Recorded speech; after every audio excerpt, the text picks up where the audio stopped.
এই 4-5 দিনের জ্বরটাতে শরীরটা খারাপ হোক বা না হোক, মুখটা একদম খারাপ হয়ে গেছে। মুখের কোনো রুচি নেই, খাওয়াতে কিচ্ছু স্বাদ পাচ্ছি না। এদিকে গরমের জ্বালায় কালি উঠেছে আম গাছে ঠান্ডা ঠান্ডা হাওয়া খাওয়ার জন্য। ঘরে এসে দেখি বুগলার বাবা কাঁদাল পাতা তুলে দিয়েছে। সর্দি কাশি জ্বরের কিন্তু মোক্ষম ঔষধ এই কাঁদাল পাতার পাতলা ঝোল। আজকে সেটাই বানাবো। তবে কাঁদাল পাতা বাটলে পরে না এর কালারটা পুরো চেঞ্জ হয়ে যায়, কালো হয়ে যায়। আর সেই কালো রং দেখে আমার ছোটবেলাকার দিদাদের গল্প মনে পড়ে গেছে। আমার দিদারা 4 বোন ছিল, তার মধ্যে কিন্তু আমার দিদা ভীষণ ফর্সা সুন্দরী ছিল। আর আমার যে ছোট দিদা, তো সেই ছোট দিদা কিন্তু একটু কালো ছিল। তো তখনকার সময় তো মেয়ে হয়ে জন্মানোই অপরাধ ছিল, তারপর আবার কালো মেয়ে। তার জন্য ছোটবেলাতে কেউ তাদের বাড়ি বেড়াতে এলে আমার দিদাকে বলতো, তোমার মেজো মেয়ে খুব ফর্সা, কিন্তু ছোট মেয়ের রং একটু চাপা। এটা আমার ছোট দিদার একদম পছন্দ ছিল না। তখন ছোট দিদা কান্নাকাটি করলে ছোট দিদার যে ঠাকুমা, সে শিখিয়ে দিয়েছিল যে কালো বললে পরে তাকে কি বলতে হবে, একটা ছড়া।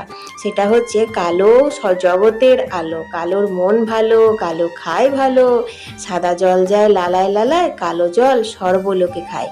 এই ছড়াটা শোনার পর থেকে আমার দিদাকে কেউ ফর্সা বললেই আমার ছোট দিদা তাকে টুক করে ছড়াটি শুনিয়ে দিত। তো যাই হোক, সেই ছিল গল্প। তবে এই ক্ষেত্রে কিন্তু সম্পূর্ণ আলাদা। তোমরা কালো বলে আর গন্ধ বলে অবহেলা করো না কিন্তু এই গন্ধ পাতাকে। হ্যাঁ, কেউ কেউ গন্ধ পাতা বলে, আমরা তো ভাই কাঁদাল পাতা বলি। মুসুর ডালটা গুঁড়ো করে আর ভিজিয়ে রেখেছিলাম, কারণ আমি কিছুটা ডাল গুঁড়ো করে রেখে দিয়েছি চটজলদি রান্না করার জন্য। তারপর সেটার মধ্যে কাঁদাল পাতা বাটা মিশিয়ে স্বাদ মতো নুন হলুদ মিশিয়ে বড়া ভাজতে বসিয়েছি। খুব ডুবো তেলে ভাজার দরকার নেই, অল্প করে তেল দিয়ে দিয়ে কিন্তু বড়াগুলো ভাজবো। আর দেখো কেমন কালো কালো রং হয়েছে, এতে কিন্তু খুব সুস্বাদু হয়। আর এর উপকারিতা তোমরা গুগলে সার্চ করলে জানতে পারবে, কারণ এর উপকারিতা তোমাদের সঙ্গে শেয়ার করতে গেলে ভিডিও অনেক বড় হয়ে যাবে। সর্ষের তেলে কালো জিরে কাঁচা লঙ্কা ফোড়ন দিয়ে পটল কাঁচা কলা এগুলো হালকা করে ভেজে নেবো। আর পেঁপে আর আলুটা কিন্তু আমি কুকারে সেদ্ধ করে নিয়েছিলাম তাড়াতাড়ি রান্নাটা হওয়ার জন্য। তো নুন হলুদ দিয়ে এটা ভেজে নিয়েছি। তারপর মশলা দিয়েছিলাম জিরে গুঁড়ো ধনে গুঁড়ো। এতে কিন্তু একদম হালকা মশলা লাগে, এতে কিন্তু একদম ভারী মশলা চলে না।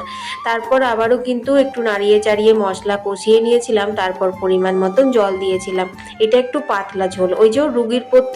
তারপর কিছুটা পরিমাণে গাঁদাল পাতা বাটা ছিল, সেটা দিয়ে দিলাম, ব্যাস আর কিছুই লাগবে না।